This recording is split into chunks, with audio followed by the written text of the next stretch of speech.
Gaza ఆధునిక ప్రపంచ చరిత్రలో అత్యంత హింసను ఎదుర్కొన్న ప్రాంతమిదే.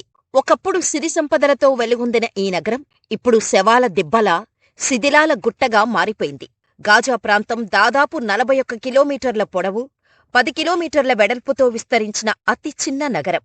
కాని ఇక్కడ దాదాపు 23 లక్షల మంది ప్రజలు నివసిస్తున్నారు. ఇంత చిన్న ప్రాంతంలో లక్షలాది మంది ప్రజలు నివసిస్తుండటంతో ఇది ప్రపంచంలోనే అత్యధిక జనసాంద్రత కలిగిన ప్రాంతంగా మారింది.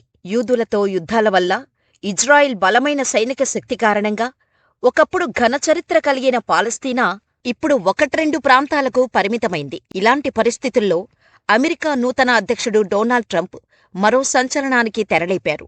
ఇప్పటివరకు యుద్ధ కల్లోలిత ప్రాంతంగా ఉన్న గాజా నగరాన్ని అమెరికా స్వాధీనం చేసుకుంటుందని ట్రంప్ ప్రకటించారు. గాజా ప్రజలను అక్కడి నుంచి తరిమేసి ఆ నగరాన్ని అమెరికా స్వాధీనం చేసుకుంటే పాలస్తీనా అనే దేశ చరిత్ర కాలగర్భంలో కలిసిపోతోంది. అసలు ఇజ్రాయిల్, పాలస్తీనా మధ్య ఏం జరుగుతోంది? గాజా నగరం అమెరికా వశమైతే పాలస్తీనా ప్రజల పరిస్థితి ఏంటి? ట్రంప్ అన్నంత పని చేసి తీరుతాడా అనే విషయాలను ఈ వీడియో చివరి వరకు చూసి తెలుసుకోండి. ముందు ఇజ్రాయిల్, పాలస్తీనా చరిత్రను క్లుప్తంగా తెలుసుకుందాం. మధ్యధరా సముద్రం, జోర్డాన్ నదికి మధ్య ఉన్న పాలస్తీనా దేశంలో మొదట యూదు మతస్థులు నివసించేవారు. ఆ తర్వాత క్రైస్తవ, ఇస్లాం మతాలు ఏర్పడ్డాయి. దీంతో పాలస్తీనా దేశంలోని జెరూసలేంను యూదులు, ముస్లింలు, క్రైస్తవులు ఈ 3 మతాల వారు పవిత్ర స్థలంగా భావిస్తారు.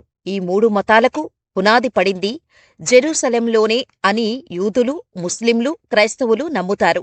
జెరూసలేంను అప్పట్లో శాంతినగరం, శాంతి నివాసంగా అభివర్ణించేవారు. కాని కొన్ని దశాబ్దాలుగా ఈ ప్రాంతం బాంబుల శబ్దాలు, ప్రజల ఆర్తనాదాలతో కల్లోలిత ప్రాంతంగా చరిత్రకెక్కింది. పశ్చిమాసియాలో ఇస్లాం మతం వ్యాప్తి చెందాక అరబ్బులు యుద్ధాల ద్వారా ఈ ప్రాంతాన్ని ఆక్రమించి యూదులను తరిమేశారు. దీంతో యూదులు ప్రపంచవ్యాప్తంగా చెల్లాచెదురైపోయి వేర్వేరు ప్రాంతాల్లో స్థిరపడ్డారు. అయితే 20వ శతాబ్దం ప్రారంభంలో యూరపులో యూదులను లక్ష్యంగా చేసుకుని హింస చెలరేగింది.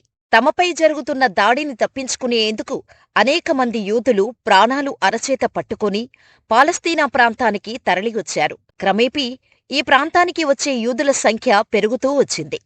దీంతో స్థానికంగా అప్పటికే స్థిరపడిపోయిన అరబ్బులు యూదులకు వ్యతిరేకంగా నిరసనలు ప్రారంభించారు. అదే సమయంలో మొదటి ప్రపంచ యుద్ధం తర్వాత ఆట్టోమన్ సామ్రాజ్యం విచ్ఛిన్నం కావటంతో ఆ ప్రాంతాన్ని బ్రిటన్ తమ ఆధీనంలోకి తెచ్చుకుంది. మొదటి ప్రపంచ యుద్ధానికి ముందు జరుగుతున్న సమయంలో కూడా ఆంగ్లేయులు యూదులకు, అరబ్బులకు అనేక వాగ్దానాలు చేశారు. వాటిల్లో కొన్నిటిని బ్రిటన్ నెరవేర్చలేకపోయింది. ఈ పరిస్థితులన్నీ యూదులు, అరబ్బుల మధ్య ఉద్రిక్తతలకు కారణమయ్యాయి.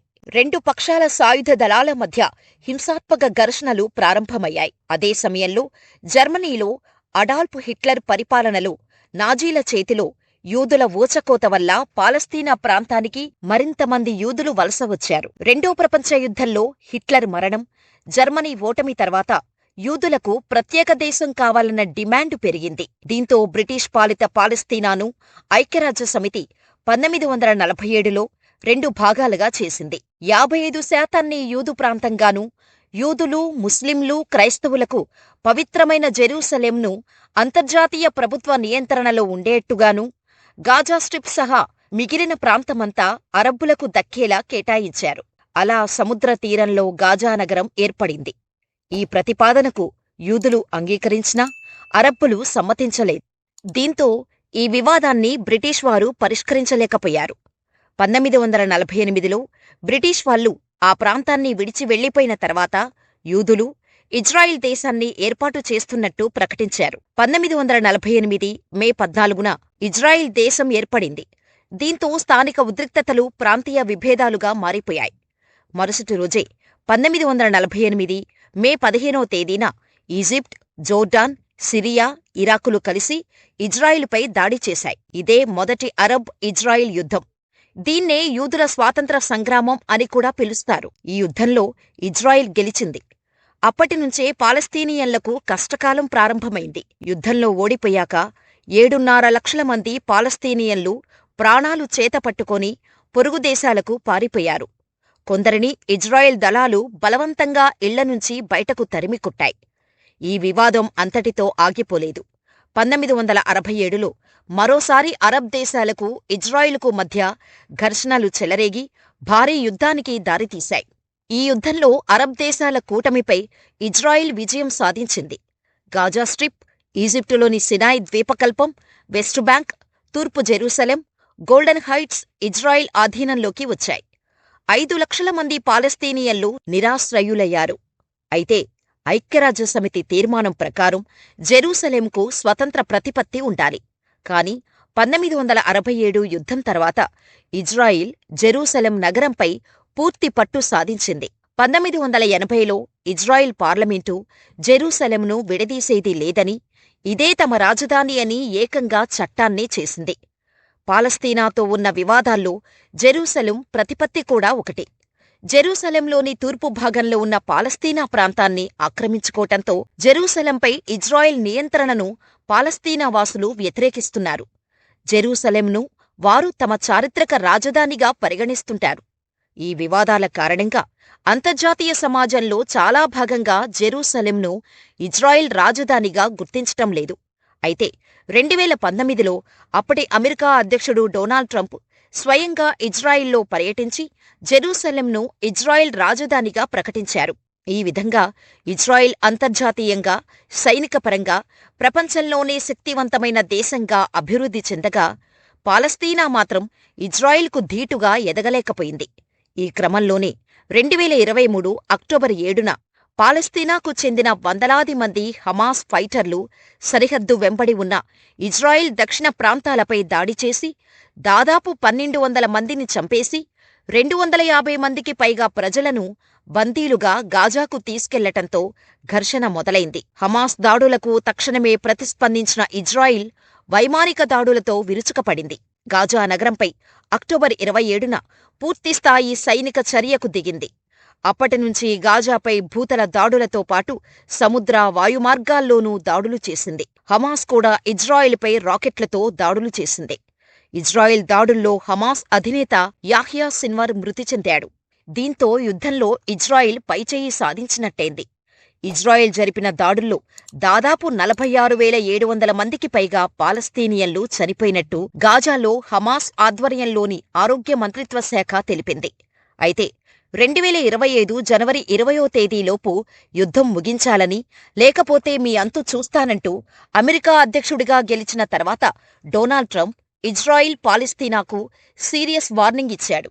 ఈ క్రమంలో ఇజ్రాయిల్ పాలస్తీనాకు చెందిన సాయుధ రాజకీయ గ్రూపైన హమాస్ మధ్య 15 నెలల పోరాటం తర్వాత ఈ కాల్పుల విరమణ ఒప్పందం జరిగింది. అయితే ఇజ్రాయిల్ గాజా యుద్ధం తాజా పరిస్థితిపై చర్చించటానికి ఇజ్రాయిల్ ప్రధాని బెంజమిన్ నెతన్యాహు ఈ నెల ఫిబ్రవరి 4వ తేదీన డొనాల్డ్ ట్రంపుతో భేటీ అయ్యారు. ట్రంప్ రెండోసారి అధికారం చేపట్టిన తర్వాత వాషింగ్టన్లో పర్యటించిన తొలి విదేశీ నేత నెతన్యాహు కావడం విశేషం.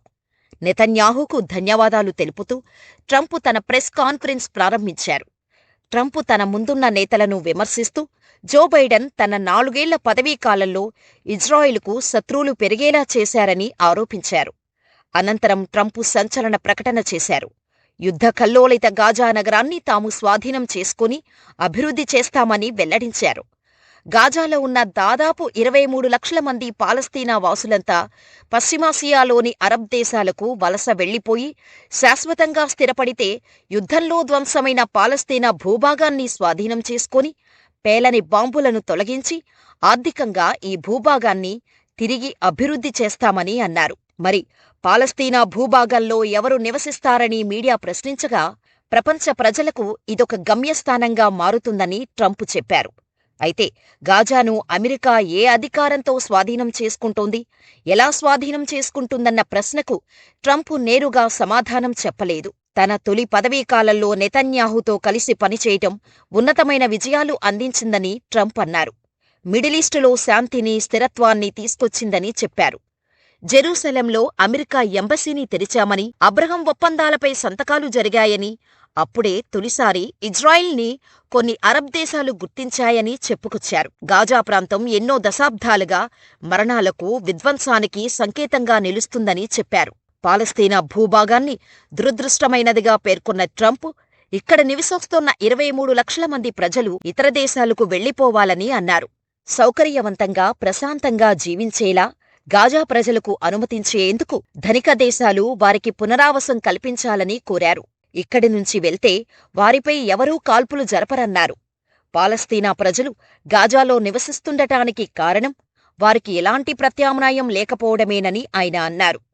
పాలస్తీనియన్లు వేరే చోట స్థిరపడ్డ తర్వాత గాజా స్ట్రిప్పును అమెరికా స్వాధీనం చేసుకుంటోంది. అక్కడ ఇజ్రాయిల్ అమర్చిన ప్రమాదకరమైన బాంబులను, ఆయుధాలను నిర్వీర్యం చేసే బాధ్యతను తీసుకుంటోంది. దాడుల వల్ల అక్కడ నామరూపాల్లేకుండా ధ్వంసమైన భవనాలను పునర్నిర్మిస్తోంది. కాంక్రీటు శిథిలాల కింద అక్కడ ప్రజలు ఉంటున్నారు. ఆ ప్రాంతాన్ని ఆర్థికంగా అభివృద్ధి చేస్తే అక్కడి ప్రజలకు అపరిమిత సంఖ్యలో ఉద్యోగాలు, ఇళ్లు లభించేలా చూడవచ్చు అని ట్రంప్ పేర్కొన్నారు. పునర్నిర్మాణం తర్వాత పాలస్తీనా వాసులతో పాటు యావత్ ప్రపంచ ప్రజలకు ఈ నగరాన్ని ఇచ్చేస్తామని, అప్పుడక్కడ అంతులేని అవకాశాలు ఉంటాయని చెప్పారు. ప్రజలు ఆ ప్రాంతాన్ని ఖాళీ చేయటానికి నిరాకరిస్తే గాజాకు అమెరికా సైన్యాన్ని పంపిస్తారా అని మీడియా ప్రశ్నించగా, ఏది అవసరమైతే అది చేస్తాం, నేను కూడా వ్యక్తిగతంగా ఆ ప్రాంతాన్ని సందర్శిస్తా అని ట్రంప్ బదులిచ్చారు.